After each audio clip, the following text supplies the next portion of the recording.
kadang kita jadi lupa sama diri kita sendiri gitu. Jadi please ambil jeda, aware sama diri sendiri kebutuhan kita apa, karena kalau bukan kita yang mikirin diri kita sendiri nggak ada, Kak.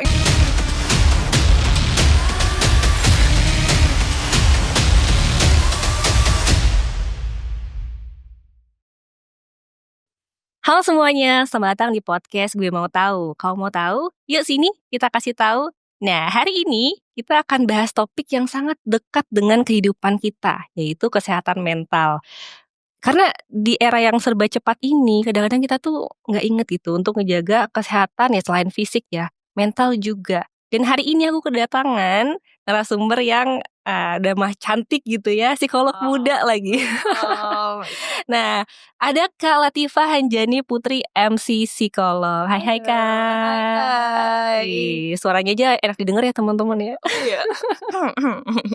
Oke, Oke. Kak Putri ya, Iya. berarti panggilannya. Nah, Kak Putri ini bidang keahlian psikolognya di kecemasan, depresi, masalah emosi, trauma, dan juga ada konseling anak, remaja, dewasa, dan self development ya. Nah, cocok banget teman-teman kita ajak Relate. buat bahas kesehatan mental hari ini, Kak Put. Siap. Oke, tapi sebelum kita bahas kesehatan mental nih, Kak, mungkin ada ya teman-teman kadang-kadang kan juga belum tahu gitu. Bedanya psikolog sama psikiater tuh apa sih, Kak? Oke. Sering banget nih ya dipertanyakan, bahkan kalau Betul. di ruang konseling pun kayak, "Kak, bedanya apa sih? Aku harus ke psikolog atau ke psikiater?" gitu ya. Kalau secara background pendidikan, yang pertama kita bahas dulu itu kalau psikolog biasanya seharusnya gitu. Jadi S1-nya itu sudah di bidang psikologi, fakultas psikologi. Kemudian kalau pada saat zamanku kelihatan banget ya. Apa zaman dulu ya? Dulu gitu.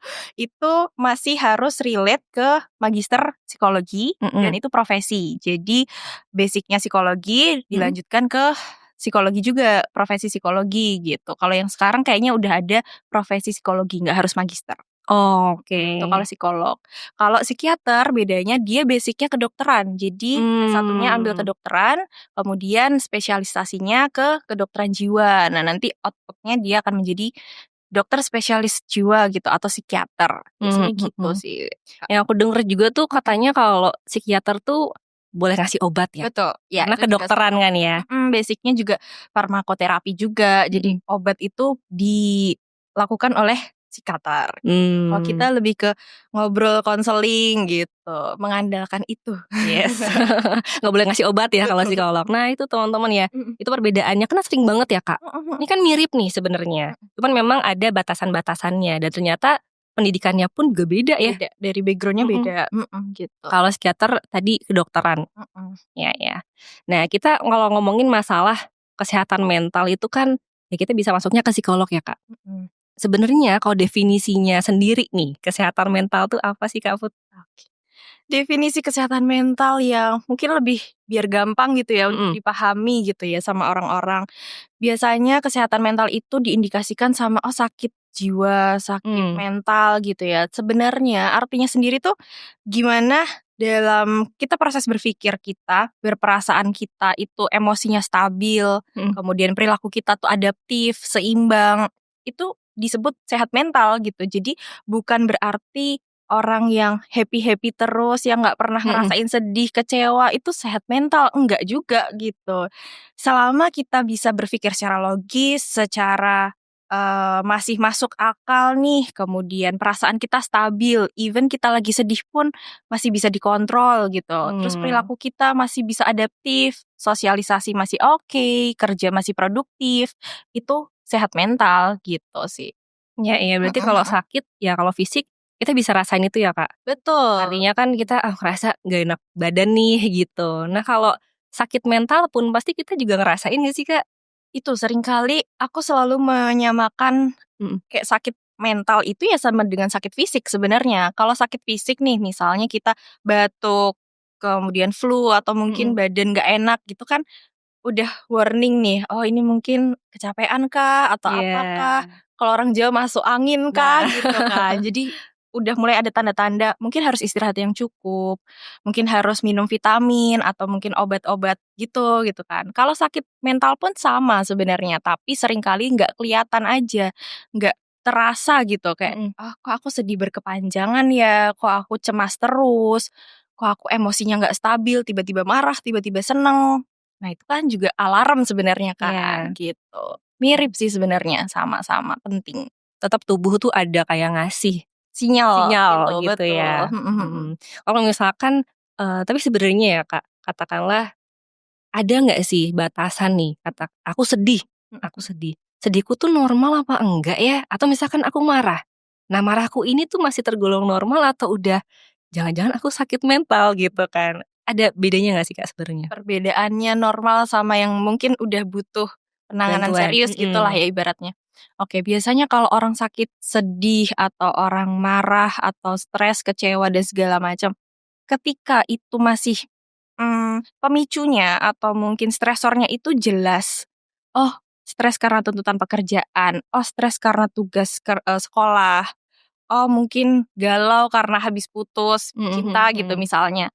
Selama itu jelas dan kita masih bisa kendalikan, ya itu kan hal-hal yang normal gitu. It's okay not to be okay gitu. Tapi kalau misalnya kita rasa, oke aku sedih nih, aku kecewa, aku cemas, tapi kok berlangsung lama ya, kok nggak berubah situasinya, mungkin berminggu-minggu, berbulan-bulan gitu, kok ke aktivitas sehari-hari juga ngaruh nih gitu, jadi nggak bisa kerja, kemudian menarik diri dari lingkungan. Nah ini tanda-tanda, oh ini nih stres atau sedih yang nggak bisa aku kendalikan lagi nih. Nah itu butuh untuk penanganan lebih lanjut begitu sih. Berarti self control ya di situ ya. Pada saat emosional yang kita keluarkan itu udah nggak bisa kita kendalikan mungkin ya Kak ya? Betul, self control sama awareness sih.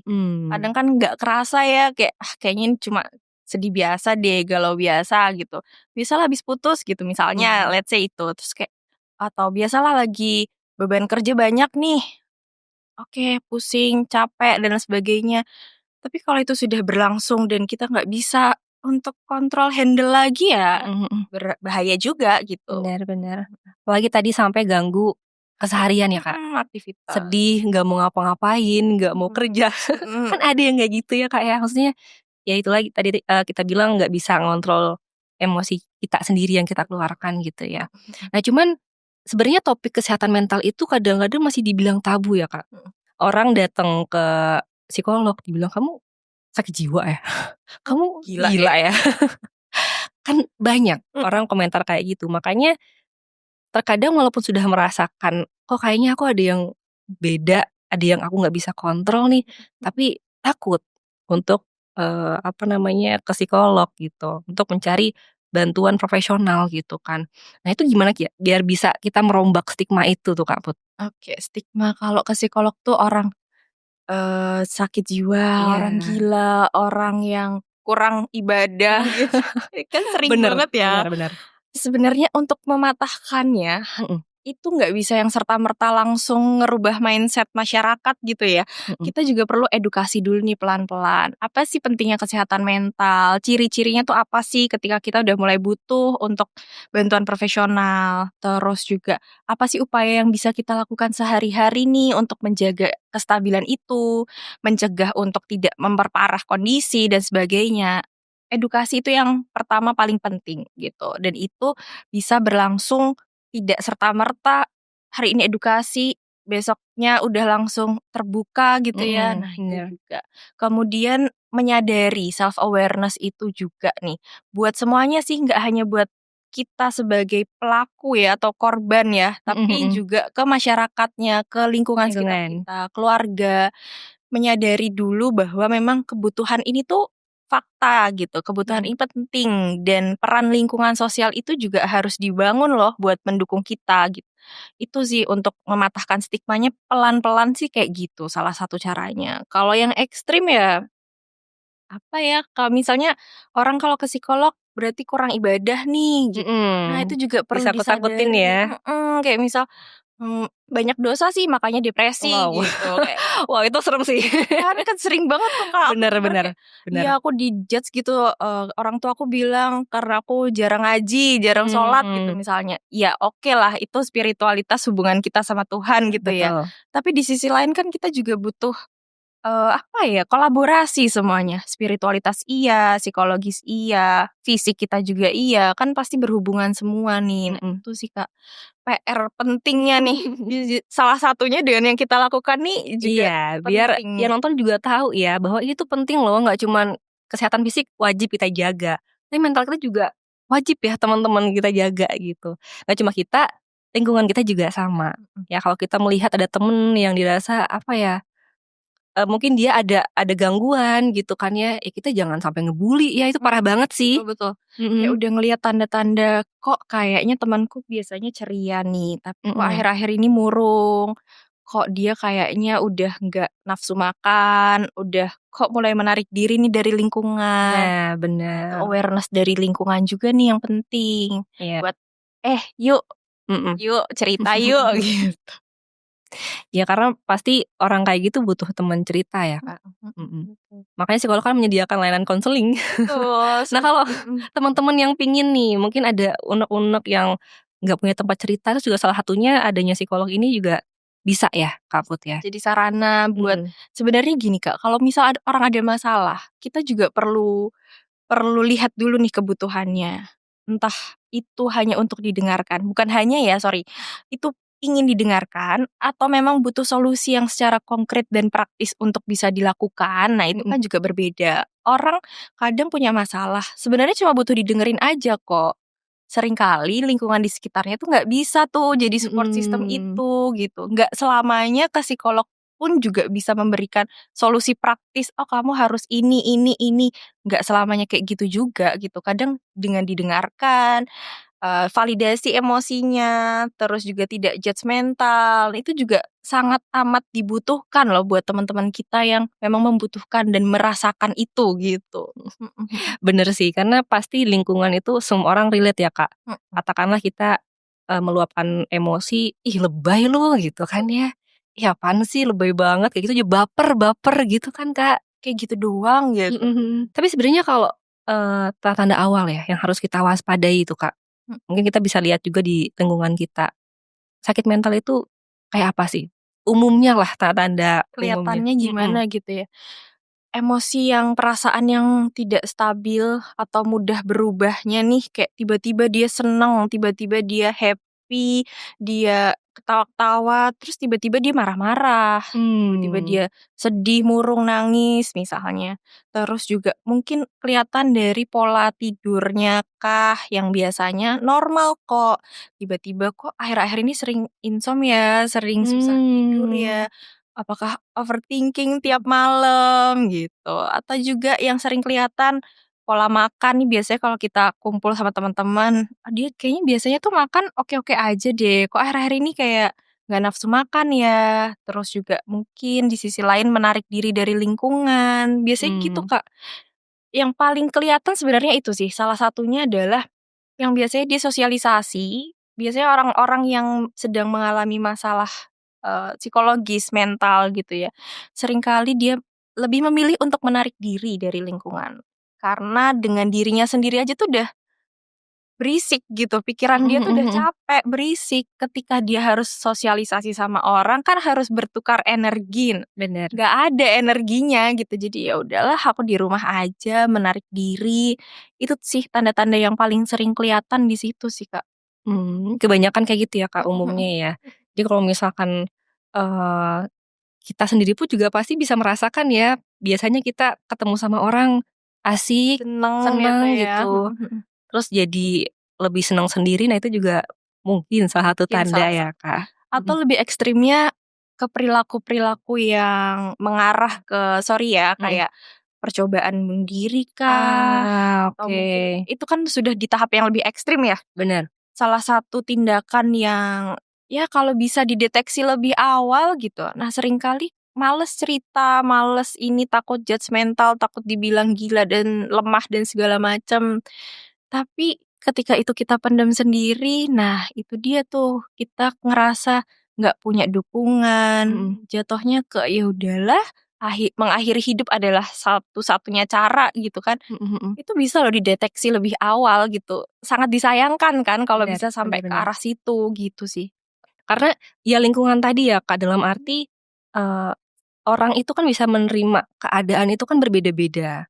Ada yang mungkin dia udah tahan banget nih sama cobaan gitu ya. Ada yang mungkin di hidupnya ini cobaan ini nih yang baru dia pertama kali rasakan dan berat.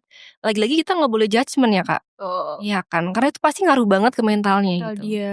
Masalahnya mungkin sama nih, si A dan si B sama, tapi daya tahan dia, kemampuan dia untuk mengelola masalahnya kan beda-beda. Beda. Background story dia kan beda-beda juga gitu. Jadi nggak bisa dibandingin, nggak bisa, "Alah kayak gitu toh," gitu, nggak bisa Bener. kayak gitu. Iya kan banyak ya Kak kayak gitu soalnya. Betul, Apa ya, menyederhanakan, menyepelekan menyepelekan. masalah. Jadi kayak masalahmu ki enteng, masalahku loh malah jadi Aku loh. adu nasib. Itu sering Mungkin terjadi. dia yang disuruh periksa kali ya Kak. Karena ya itu tadi, maksudnya apalagi mungkin kalau kita ngomongin ini nggak general ya teman-teman angkatan Gen Z misalkan, Iya. kan lebih, mentalku nih dibentak aja bikin VT misalkan gitu ya. Artinya kalau dulu, ya kita ada salah, kita diomelin, ya udah wajar. Gitu. Ya sekarang viralin Kak. Betul. Nah itu kan juga salah satu bahwa, mentalnya ini kan nggak kuat gitu, artinya kan berbeda-beda cara dia menangkap masalah itu. Ya udah jangan di-judge kalau memang misalkan itu kan sebuah luapan emosi ya. Dia kayak gitu, ya udah gitu. Mhm. Kamu punya cara lain ya oke gitu Iya kan, benar-benar. bebas. Dia salah satu mungkin yang bisa teman-teman lakukan untuk menyehatkan mental lingkungan gitu ya. Jangan sering judgement, Betul sekali. apalagi ngebully, itu udah paling parah ya Kak? Udah di tahap yang, ya dampak dari bullying yang mungkin cuma bilang, "Alah kayak gitu aja kok," gitu kan, atau, "Alah lemah lo gini gini gini." Wah itu dampaknya kalau orang yang lagi down digituin, ibaratnya itu bulian juga, kayak apalagi jadi omongan di temen-temennya gitu, Iya iya nggak iya. bisa jaga rahasia nih misal ngomonglah ke lingkungannya, makin terpojokkan lah, ya udah dia makin ngerasa sendiri juga kan menghadapi itu, bahayanya di situ sih. Karena aku juga lihat nih Kak Put, berita ya, yang lagi kemarin sempat aku baca juga ya. Mhm mhm. Ada salah satu mahasiswi di kampus, Universitas Negeri Solo ya. Nah itu mengakhiri hidupnya, Betul. terjun ke, sungai gitu ya, Jembatan, dari jembatan. Nah itu setelah aku baca lagi nih Kak, bahwa dia tuh memang sudah pernah, apa namanya, periksa ya, ke tenaga profesional gitu. Tapi tetap ending-endingnya dia nggak kuat dengan hal itu. Artinya kan nggak bisa cuma dari satu sisi aja Kak. Betul. Datang ke psikolog, tapi mungkin ya ini mungkin, apa namanya, kita nggak tahu ya. Mungkin di lingkungan lainnya ternyata ada yang nggak ngedukung juga, itu kan pasti pengaruh ya. Kalau Kak Putri ngeliatnya gimana Kak? Pengaruh banget, apalagi ya, sangat disayangkan gitu. Mhm. Itu mahasiswa akhir, udah selesai skripsi, udah selesai sidang, Mhm mhm udah mhm. tinggal nunggu wisuda gitu kan ibaratnya kayak dikit lagi nih, apa sih pemicunya gitu Bener kan. bener. Seringkali kalau orang nggak paham jadi menyalahkan gitu, apa sih hidupnya kok udah tinggal di ujung ini, mengakhiri hidup gitu ya, tapi kan Iya. kita nggak tahu ke belakang, oh ternyata yang aku baca juga ya dari 2023 ya kalau Mhm nggak mhm. salah, dia tuh sudah melakukan pemeriksaan, dia juga sudah ke pendampingan psikologi juga, atau kalau mohon maaf kalau bisa dikoreksi gitu, Mhm. apa pernah kayaknya untuk jadi pasien juga di salah satu rumah Mmm. sakit jiwa gitu, artinya kan sudah punya riwayat yang, perlu menjadi perhatian gitu. Nah, Mhm. ketika lingkungannya mungkin lingkungannya nih kurang aware terhadap kondisi dia, atau mungkin dia sendiri nih yang masih ngerasa, eee, "Oke aku sudah pendampingan psikolog dan segala macam, psikiater mungkin, tapi kok ngerasa nggak mampu ya, belum bisa mandiri nih dalam menghadapinya." Terus juga dia merasa terhimpit oleh situasi yang kita nggak tahu juga. Mhm mhm Itu sih mhm. jadi salah satu beberapa faktor mungkin yang Mhm menyebabkan mhm. hal itu sampai terjadi gitu ya. Sangat Mhm. disayangkan sih. Betul. Mhm. Ya, tapi sebenarnya kalau faktor utama, Kak, Mhm atau ya faktor-faktor ya mhm. yang sering banget nih Kak Putri dapat, apa, sebenarnya klien ya, Kak, kalau Betul. klien kan ya Mhm. dateng, apa sih sebenarnya masalah-masalah mereka yang sering Kak Putri temui gitu? Masalah yang sering dihadapi ya, Mhm. sebenarnya mungkin dari aktivitas sehari-harinya aja gitu. Misal ada juga kok yang belum lama nih aku ketemu mahasiswa juga mau Mhm. menghadapi skripsi juga, terus takut takut karena dosen pembimbingnya kayak gini kan biasa ya. Kalau mungkin kita nganggapnya biasa, tapi kan kita nggak tahu nih di balik itu semua mungkinkah ada ekspektasi orang tua yang terlalu tinggi buat dia. Benar. Mungkinkah dia terbiasa hidup dengan kemenangan-kemenangan prestasi, tapi ketemu orang yang tidak bisa merasa nyaman gitu ya. Jadi kayak tuntutannya besar gitu. Itu pertama. Kedua, yang paling sering masalah, sorry to say, ini perlu menjadi perhatian khusus buat teman-teman gitu. Masalah keluarga sih, Kak. Itu menjadi faktor utama ya, bisa dibilang faktor utama pembentukan karakter kita, ketahanan mental kita gitu dalam menghadapi dunia yang makin dewasa ini gitu.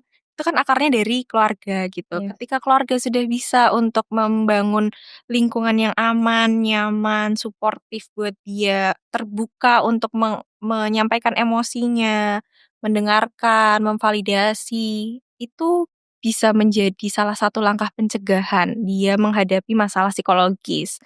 Tapi ketika lingkungan keluarga misalnya banyak masalah, terus dia juga nggak diterima sama lingkungan keluarganya, dia dijudge sama keluarga, diberikan tuntutan dan segala macam. Nah itu jadi ya PR juga gitu. Jadi nggak hanya buat kitanya, tapi juga buat lingkungan di sekitar kita nih gitu.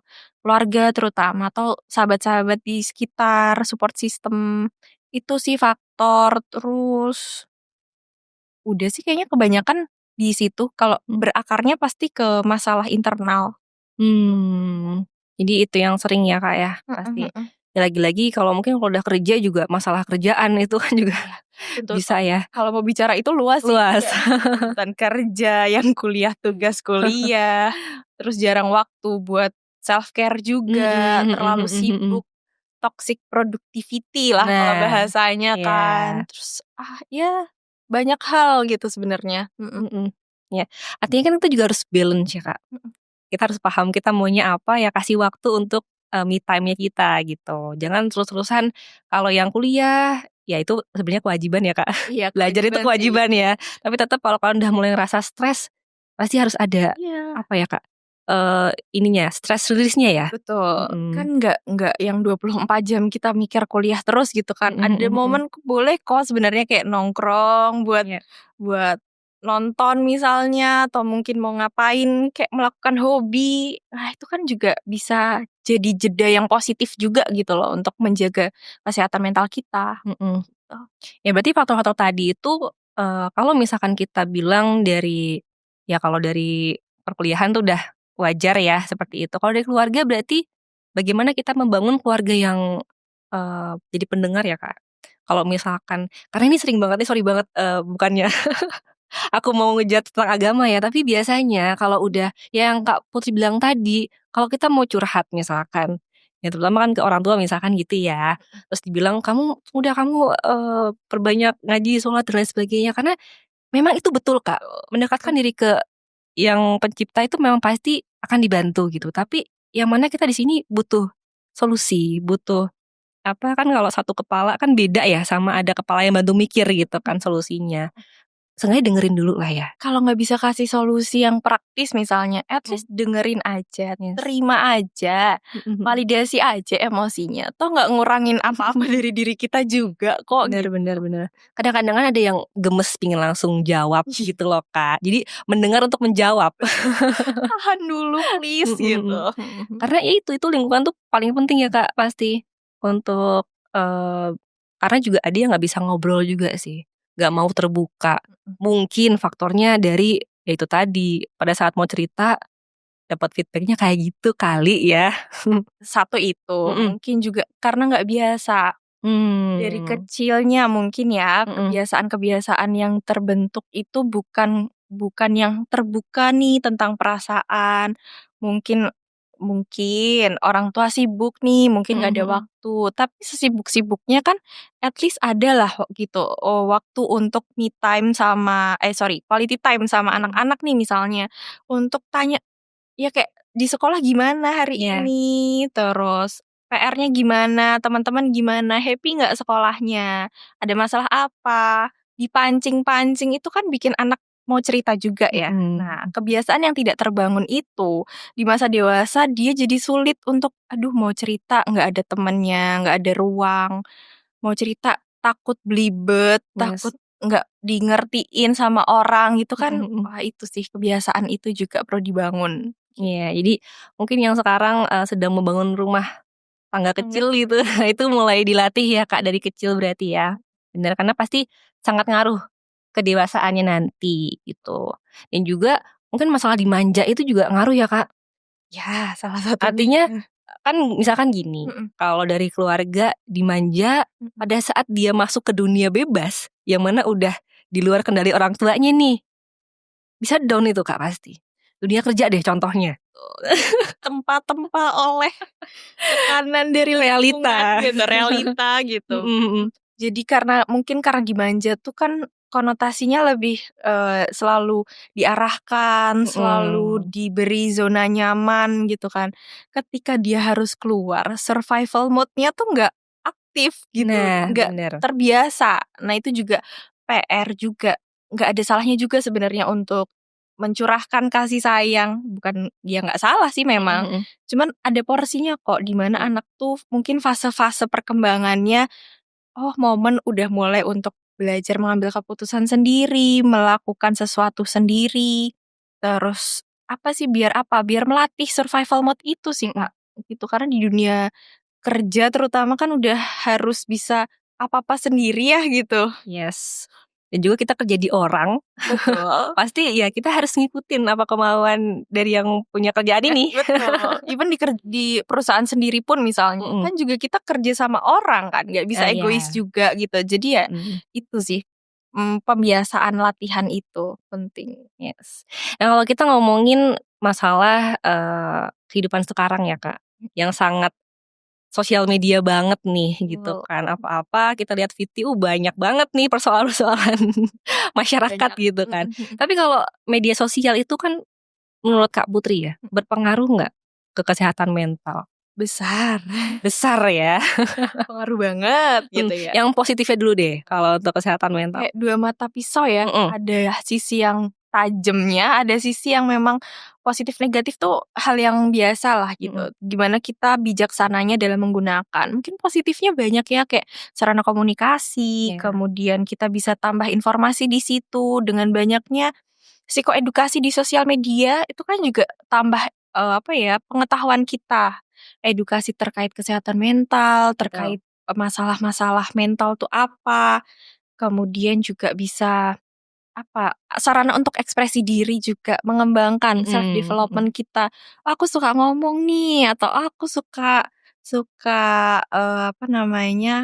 aktif tampil gitu kan, itu jadi sarana kita ekspresi diri.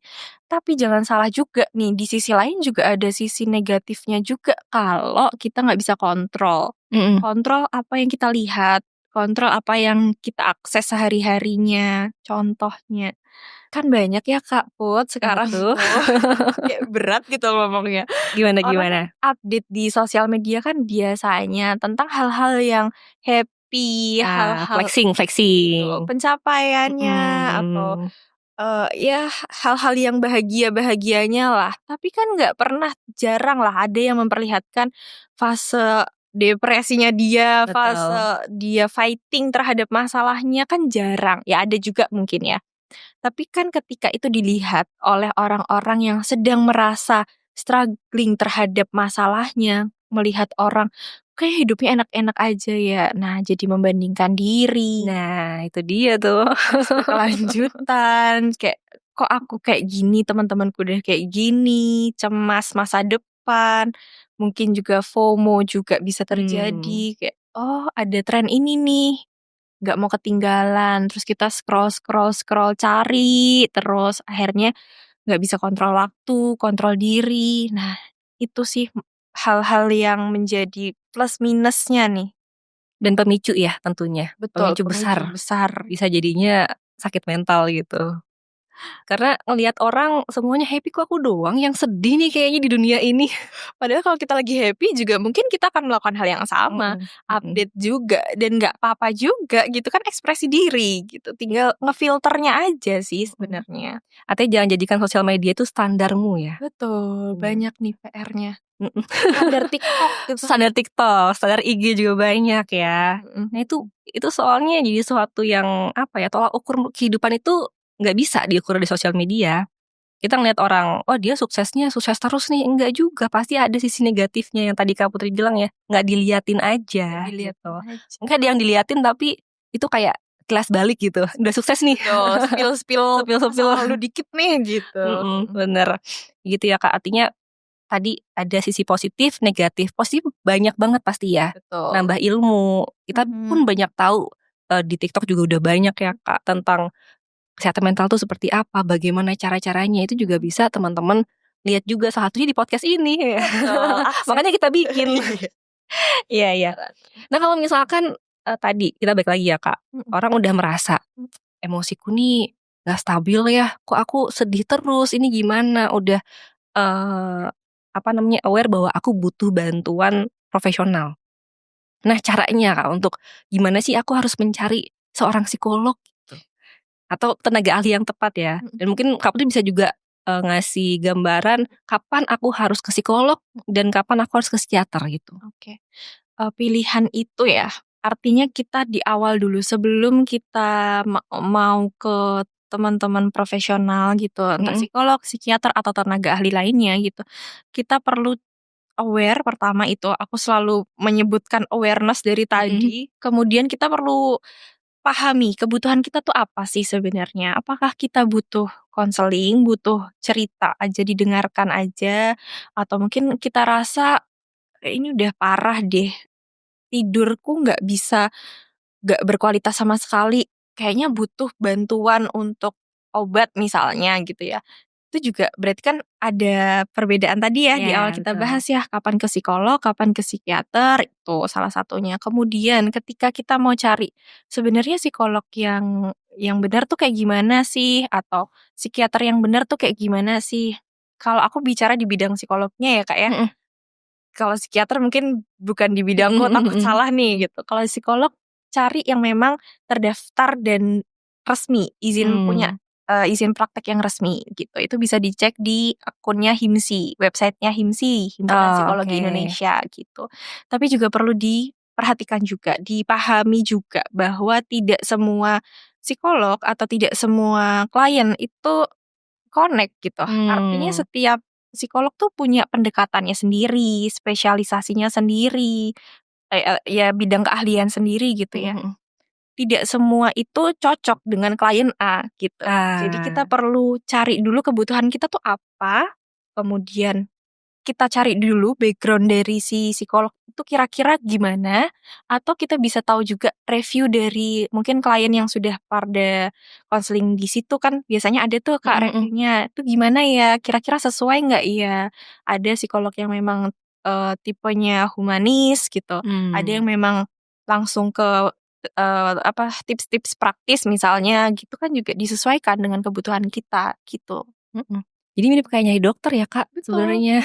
Dokter aja cocok-cocokan juga. Iya, psikolog juga sama ternyata ya.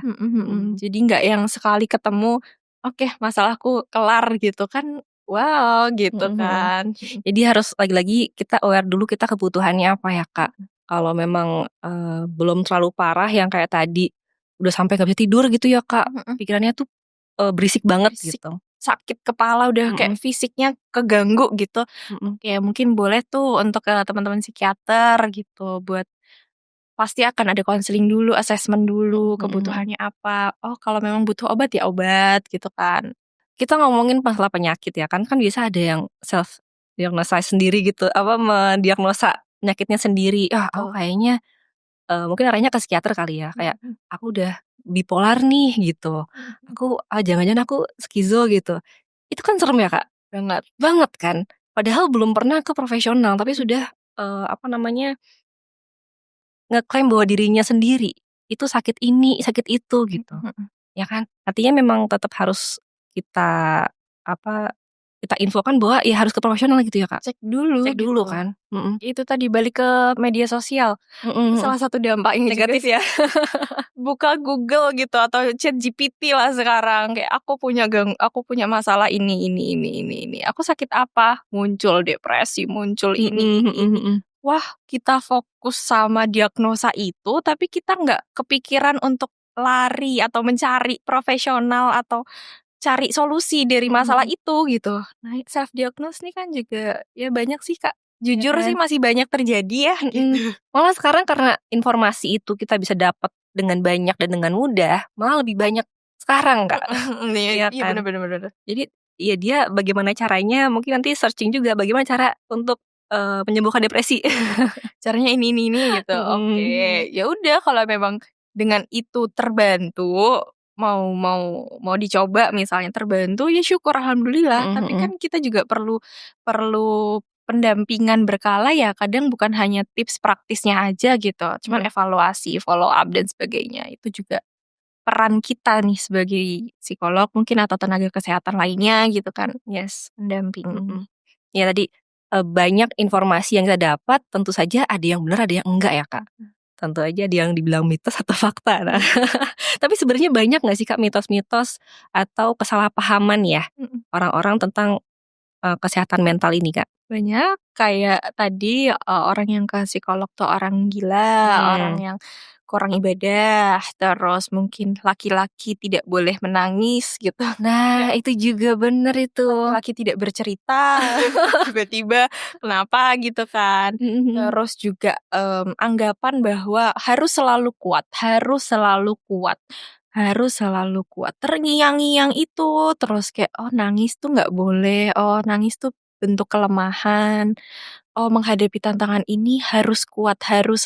Padahal nggak apa-apa juga sih untuk it's okay not to be okay kan. Yes. Sometimes kan butuh itu juga gitu. Terus tadi stigma, let's say laki-laki nggak boleh cerita, nggak boleh nangis gitu. Mungkin sedikit sharing ya Kak. Ketika dulu pernah praktek kerja, PKPP ini namanya, aku pernah praktek di rumah sakit jiwa gitu ya. Itu justru mohon maaf kayak banyak sekali loh gitu kaum teman-teman kita yang laki-laki nih yang mungkin karena stigma itu, karena doktrin itu nggak boleh nangis, nggak boleh cerita gitu, nggak boleh kelihatan lemah. Jadinya dia pendem, gitu.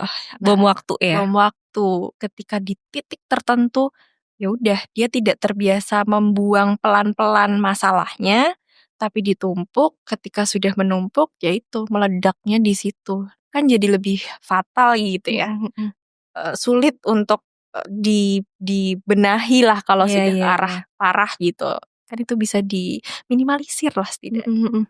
Lagi-lagi awareness ya Kak. Kita harus tahu juga kalau kita sedih ya nggak ada salahnya gitu. Apalagi memang sih kalau cewek kan langsung kita ungkapin biasanya ya. Nah yang cowok-cowok nih, bapak-bapak nih nggak masalah untuk bersedih. Menangislah gitu ya. Betul. Artinya itu sebuah ungkapan emosi. Manusia semua sama ya. Laki-laki punya hak yang sama. Nah itu dia. Kalau mau bersedih ya silakan menangis. Kalau mau bercerita ya silakan bercerita. Ya lagi-lagi lingkungan ya Kak. Biasanya kan kalau tongkrongan lemah lo nangis gitu. Apa sih lo gitu. Nah, misalkan lagi cerewet ya berisik amat sih cowok. Nah itu dia. Omongan itu ya teman-teman yang bikin lingkungan kamu bisa stres itu. Perlu dijaga juga nih. Perlu dijaga juga. Celetukan itu. Iya. Nah kalau kita Kak, kesehatan mental itu kan biasanya yang paling bukan yang paling sederhana, yang paling sering dirasakan tuh kayak stres, cemas gitu kan ya. Ada tips nggak sih misalkan nih kita ngerasa ya untuk mengatasinya gitu, masa stres terus mengatasinya gimana Kak? Tips simpelnya pada saat orang merasakan sehari-hari tiba-tiba cemas datang melanda gitu, lagi kerja tiba-tiba aduh cemas panik gitu ya. Sehari-hari sih sebenarnya untuk mengatasi hal-hal tersebut tuh nggak butuh cara yang ribet sebenarnya. Hanya butuh kebiasaan, konsistensi, ya pengetahuan dasar, kemudian konsistensi juga untuk dilatih.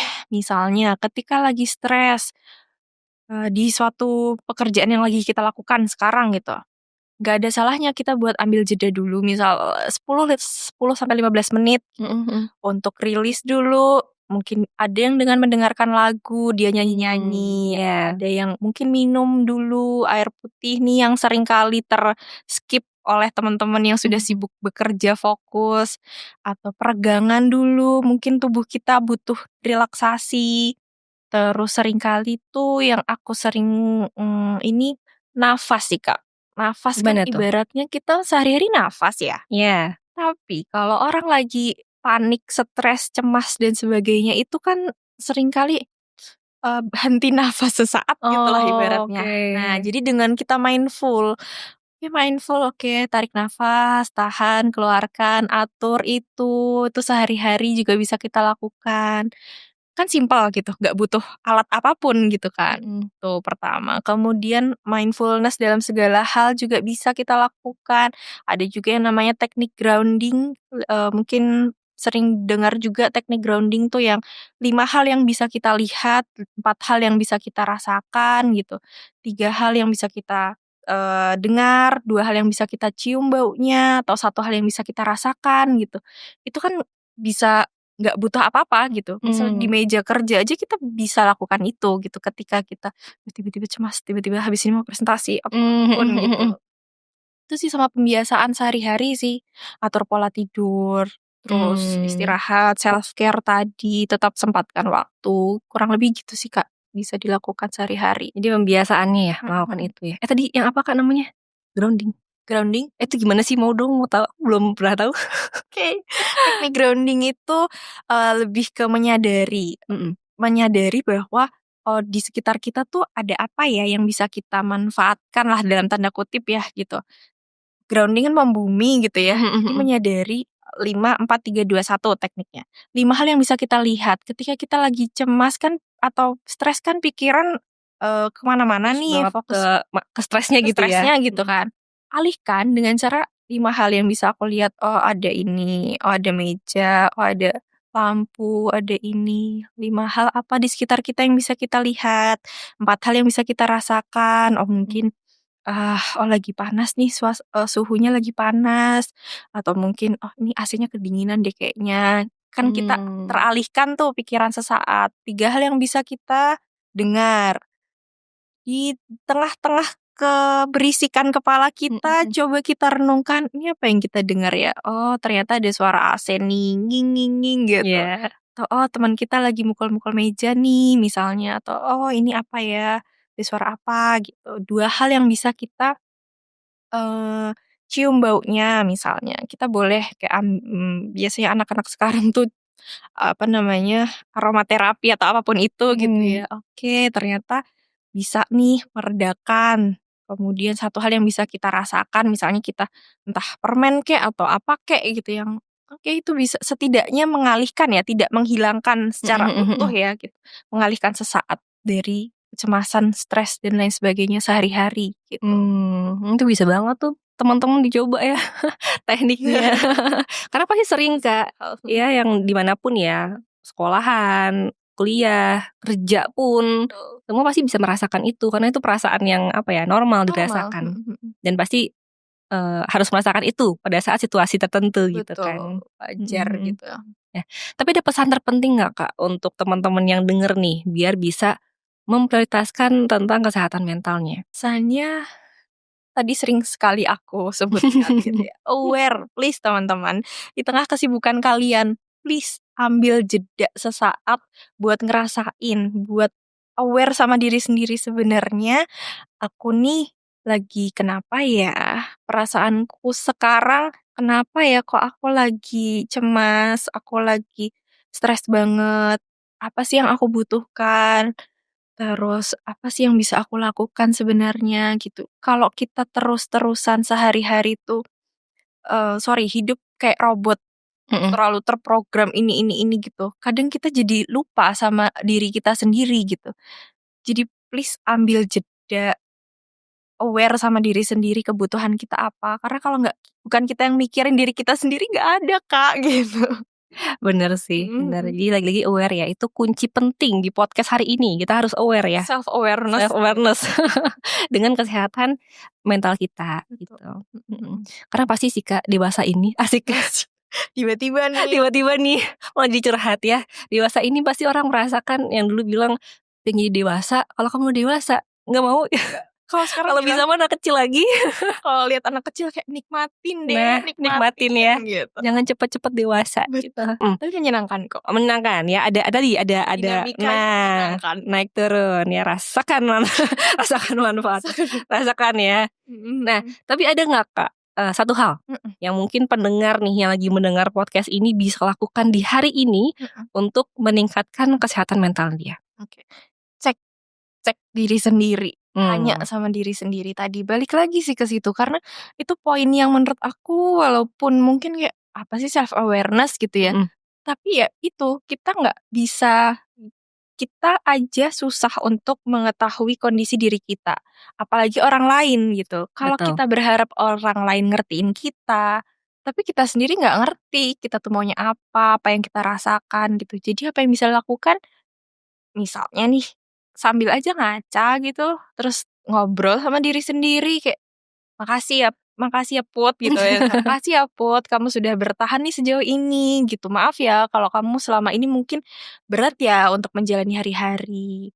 Yuk, nggak apa-apa istirahat bentar ya gitu. Mungkin ambil jeda waktu sehari 2 hari mungkin kita rilis, kalau kata orang-orang healing gitu Ya, ya. healing. Kita me time, kita ngobrol sama diri sendiri, hadir untuk diri sendiri kita. Itu. Jadi peka sama diri sendiri, kemudian ya ambil jeda aja sih dari rutinitas sehari-hari gitu. Ya pada saat teman-teman mungkin udah merasakan kejenuhan ya Kak. Kejenuhan tetap kita harus peduli ya dengan diri sendiri gitu. Betul. Bisa nangis ya aku kayaknya kalau ngomong sama kaca.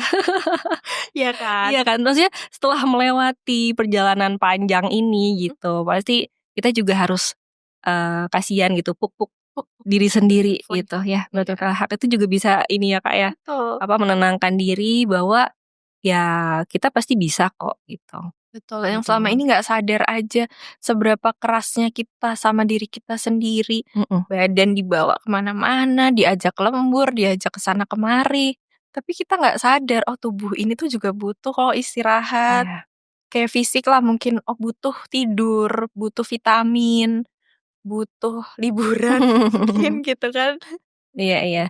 Dan pada saat mengalami masalah, itu kalau tubuh kita sebutannya sudah bisa menerima ya Kak.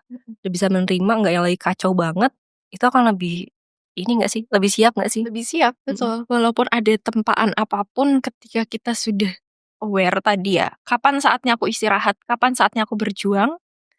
Terus juga kita bisa sadar bahwa oke, ini waktunya aku buat jeda.